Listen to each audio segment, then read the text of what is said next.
ஒரு ரூம் எப்படி இருக்கணும், படிக்கல் எப்படி இருக்கணும், படிக்கல் இறக்கும் பொழுது குழந்தைகளுக்கு பாதுகாப்பு எப்படி இருக்குமோ அப்படி ஒவ்வொன்றையும் பார்த்து பார்த்து பார்த்து பார்த்து வடிவமைத்தது தான் இன்றைக்கு நம்முடைய சட்டமன்ற உறுப்பினர் அண்ணன் அவர்கள். இன்றைக்கு பார்த்தீங்கன்னா மாண்புமிகு கழக தலைவர் அவர்கள் ஒவ்வொரு பகுதியில் இருக்கக்கூடிய ஒவ்வொரு பொதுமக்களின் நலன் கருதி தான் ஆட்சியை மேற்கொண்டிருந்தார்கள். அந்த வகையில் பார்த்தீங்கன்னா துறைமுக தொகுதியில் மட்டும் கிட்டத்தட்ட 1400 வீடுக்கு மேல வந்து இன்றைக்கு சாலையோரத்தில் இருக்கக்கூடியவர்களுக்கு அடுக்குமாடி குடியிருப்புல வீடுகள் அமைக்கப்பட்டு இருக்கிறது. இது வரலாற்றில் மிக மிக சிறப்புமிக்க விஷயமாக இருக்கும். ஏன்னா இதற்கு முன்னாடியே இது போல சாலையோரத்தில் இருந்தவர்கள் அடுக்குமாடி குடியிருப்பு இருந்தவர்களே மறுகட்டுமானம் பண்ணி தருவாங்க. இன்னும் ஒரு 10 பேர் 20 பேருக்கு சாலையோரத்தில் இருக்கிறவங்க மாற்று பண்ணி தருவாங்க.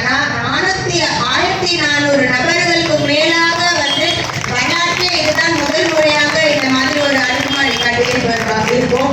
அது மட்டும் இல்லாமல் இது ஒரு வீடு அப்படின்னு இல்லாத அந்த வீட்டு குடியிருப்புக்குள்ளேயே கேட்டட் கம்யூனிட்டியில எந்த அளவுக்கு வசதிகள் இருக்குமோ அதே அளவுக்கு வசதிகள், உள்ளே ஒரு மருத்துவமனை, உள்ளே ஒரு ரேஷன் கடை, உள்ளே ஒரு பூங்கா, உள்ளே ஒரு ஜிம்மு, அதுலேயும் ஆண்களுக்கு தனியாக ஒரு ஜிம்மு, பெண்களுக்காக தனியாக ஒரு ஜிம்மு, இப்படி அனைத்து வசதிகளுமே அனைத்து கட்டமைப்புகளுமே பார்த்து பார்த்து கட்டப்பட்டது தான் அவங்களோட குடியிருப்புகள்.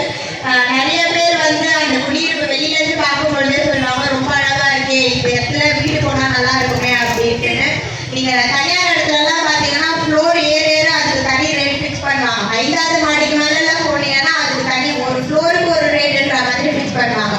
ஆனா இன்றைக்கு இவ்வளோ பெரிய வசதிகளோட வீடுகள் குடியிருப்புகள் உங்க அனைவருக்குமே கடந்த ஆட்சியில நம்முடைய கழக தலைவர் அவர்கள் ஏற்பாடு செய்திருக்கிறார்கள். அந்த முற்றிலுமாக முன்னேற்பாடு எடுத்தவர் நம்முடைய இத்தொகுதியின் சட்டமன்ற உறுப்பினர் சேகர் பாபு அவர்கள்.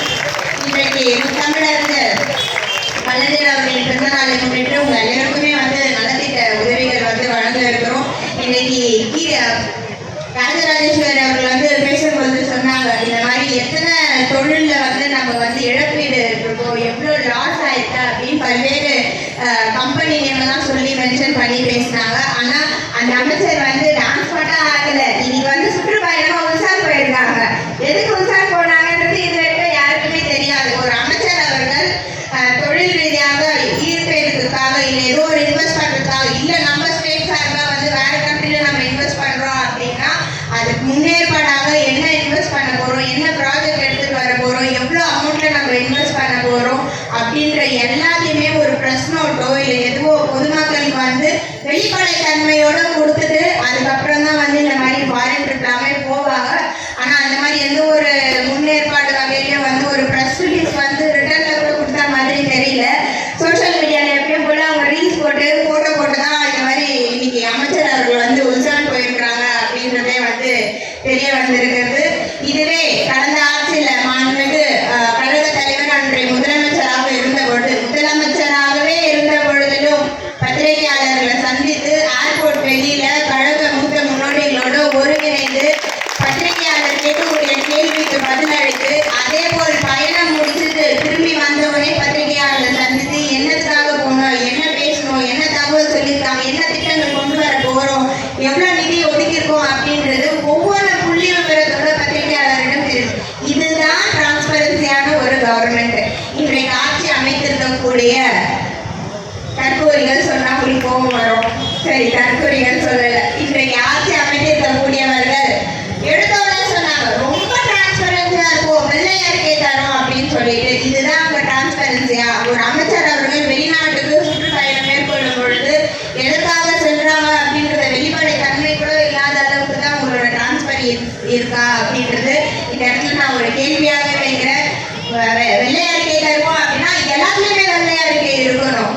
நீங்க எங்களுக்கு தேவையானதுக்கு மட்டும் நாங்க கொடுப்போம், எங்களுக்கு தேவையில்லாதது கொடுப்போம்னா இது தமிழ்நாடு. உங்களுக்கு வாக்களித்தவர்களுக்கு நீங்க பதில் சொல்ற இடத்துல இருக்கீங்க. அப்படி இருக்கும் பொழுது ஒவ்வொரு விஷயத்துக்கும் நீங்க பொதுமக்களுக்கு பதில் சொல்லிதான் ஆகணும். நீங்க அதை ஜஸ்ட் லைக் தட் ஸ்கிப் பண்ணிட்டு போறது எந்த வகையிலையும் சரி இருக்காது. அதே போல இன்றைக்கு ஒரு அமைச்சர் தெரிவித்திருக்காங்க, திமுக எங்க கரண்ட் கட் பண்ணிருக்காங்க, இந்த கவுன்சிலர்ஸ்லாம் ஒரே பிரச்சனை பண்றாங்க, எங்களால எங்கேயுமே போக முடியல, எங்க சட்டமன்ற உறுப்பினர் ஃப்ரீயா செயல்பட விட மாட்டாங்க. எந்த இடத்துல ஒரு கவுன்சிலர் உங்களை இஷ்யூ பண்ணாங்க? எந்த இடத்துல குப்பை எடுக்காம இருக்கிறது?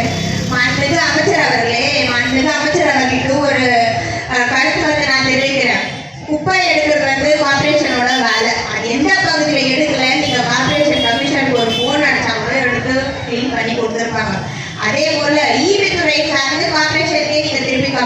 சொல்றீங்க. ஈபி துறை வந்து உங்களோட அமைச்சர் தான் இருக்கிறாங்க. அப்ப நீங்க உங்களோட அமைச்சருக்கு தான் போன் பண்ணி எதற்காக கரண்ட் கட் ஆகுது, எதனால இப்படி ஆகுது அப்படின்றத கேட்டிருக்கணும்.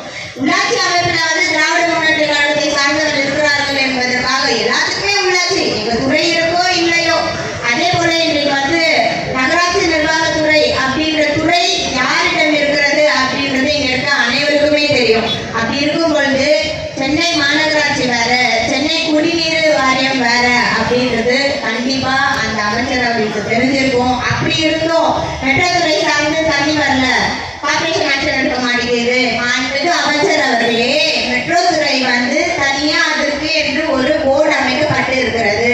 அதற்காக தனியாக அதிகாரிகள் நியமிக்கப்பட்டு இருக்கிறார்கள்.